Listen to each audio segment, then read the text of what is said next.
So hi everyone, welcome back to AP institute. అయితే Sainik school apply చేయడానికి notification వచ్చింది. దానికి ఇంపార్టెంట్ డేట్స్ ఈ రీల్లో చెప్పబోతున్నాను. అయితే మనకి ఇంపార్టెంట్ డేట్స్ వచ్చేసరికి January 13th లోపు ఎవరైతే 6th class 9th class Sainik స్కూల్కి అప్లై చేద్దాం అనుకుంటున్నారో January 13th 5th లోపు ఈవినింగ్ 5 లోపు మనం అప్లై చేయాలి.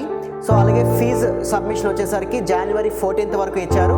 సో మనం ఏవైనా మిస్టేక్స్ కానీ అప్లై చేసినట్లయితే ఆ మిస్టేక్స్ అనేవి January 16 నుంచి January 18 మధ్యలో ఆ మిస్టేక్స్ అన్నీ కూడా మనం కరెక్షన్ విండో అనేది ఓపెన్ అవ్వడం జరుగుతుంది. మరి ఎగ్జామ్ డేట్ వచ్చేసరికి మనకి ఫిబ్రవరి కానీ మార్చిలో కానీ ఉండొచ్చు. అడ్మిట్ కార్డ్స్ అనేవి ఫిబ్రవరిలో డౌన్లోడ్ అయ్యి ఎగ్జామ్ మార్చిలో ఉండొచ్చు, లేదా అడ్మిట్ కార్డ్స్ ఫిబ్రవరిలో డౌన్లోడ్ అయ్యి ఎగ్జామ్ కూడా ఫిబ్రవరిలోనే ఉండొచ్చు. సో మీ పిల్లల్ని సైనిక్ స్కూల్ ఎంట్రన్స్ ఎగ్జామ్కి బాగా ప్రిపేర్ చేయండి. అదేవిధంగా new year and pongal special ఆఫర్లో సో 2026కి ఎవరైతే అప్లై చేద్దాం అనుకుంటున్నారో ప్రిపేర్ చేద్దాం అనుకుంటున్నారో వాళ్ళకి